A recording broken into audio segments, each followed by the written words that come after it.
PBS presents this program in color.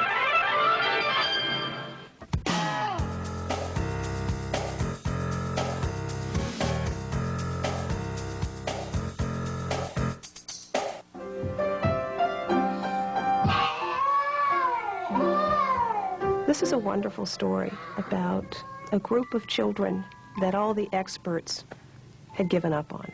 The experts all said, you can't do anything with them, institutionalize them. And these parents said, no, I'm going to reach those kids. They've hooked up with a clinic that uses music and an awful lot of love to reach these children. I mean, it's just an amazing story.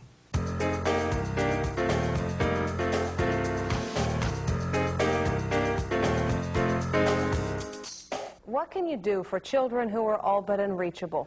Those kids who are locked in a world of their own. Children the experts have given up on. Well, for the children you're about to meet, their world was unlocked with a combination of love and hope and music. And for their parents, the result was something that sounded and looked like a miracle. Hiya, Marisa. Good morning, Marisa. Good morning. How's big girl? You hear the music, Marisa? To observe Marisa, you would never suspect that anything was wrong. I mean, this was a beautiful girl. We really did not know anything was wrong with her till the day that we were taking her home from the hospital. Who's that?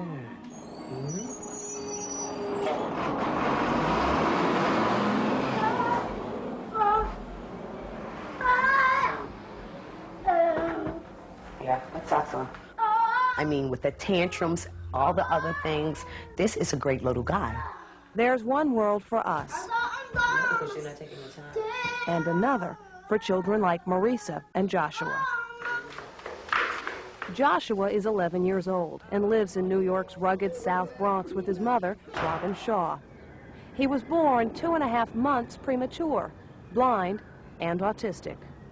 How much did he weigh when he was born? 1 pound and 12 ounces. Whoa, he was very early. Because you knew this was too soon to have a baby. It's not ready yet. This baby's not ready yet. Reach! Whoa, you can do it.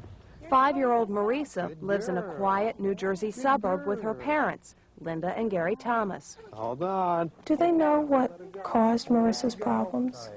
Basically, it was bad luck. Just bad luck. Did the doctors give you any prognosis in that first day or two? Well, basically, they said that you shouldn't expect much. You shouldn't expect her to walk, talk, sit up, know you're her parents. Or see. Or see. You just had a feeling that there was someone in there and that she is intelligent. Monkey? Monkey? And that's all it is. It's love. Here it is. This is your child. I don't care if he doesn't see. I don't care if you don't understand his speech. He is my child. I love him, and he is a gift from God. I know what you want. I know what you want. I know what you want. Josh and Marisa were written off as hopeless, but their parents refused to believe that. They were determined to reach the lonely world where their children were imprisoned. And they found the key here at the Nordoff-Robbins Music Clinic, where the door was unlocked using the power of music. I'm so glad you came back to music again.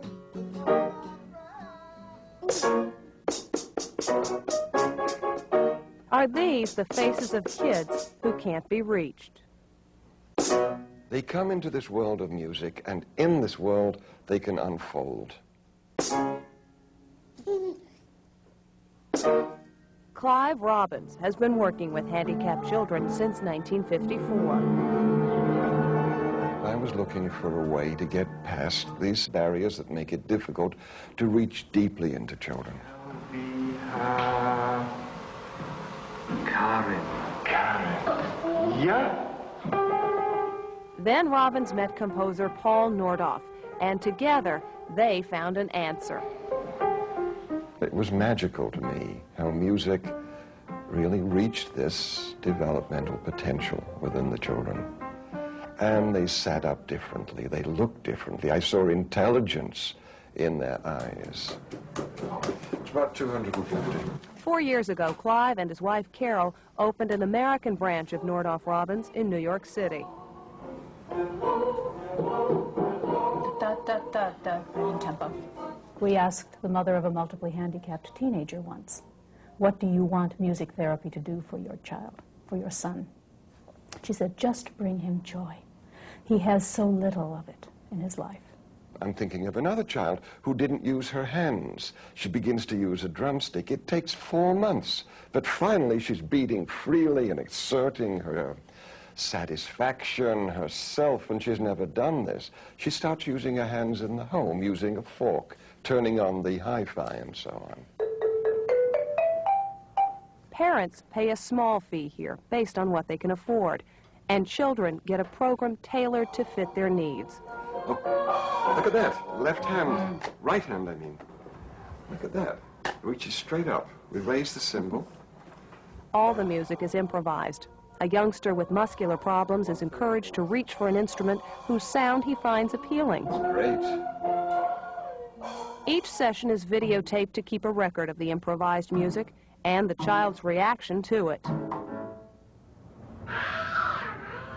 What do you define as progress when you're working with a child? If a child begins to feel different about himself, if he begins to look at people, to relate to them, to come in with a smile instead of a look of fear. The child takes that confidence out of the door with him when he goes, and he's more confident in life. All of these are subtle things, but for him they're milestones.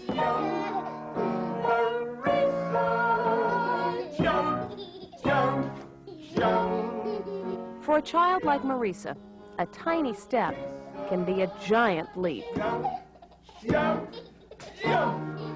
She's neurologically impaired. She's spastic in all of her limbs. She is blind. She's also intelligent. She's perceptive. She has a sense of humor. And she loves music, something Linda and Gary Thomas already knew.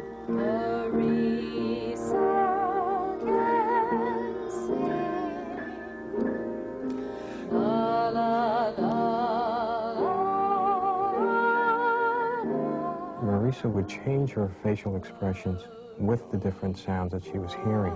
And that's really where we thought that we had a way of communicating to this girl. Marisa, for her first year, cried a great deal. She was so rejecting of anything new. The circle of her life was really very narrow. And if Carol had done that earlier, she would have freaked out. But what was she doing? She's doing this.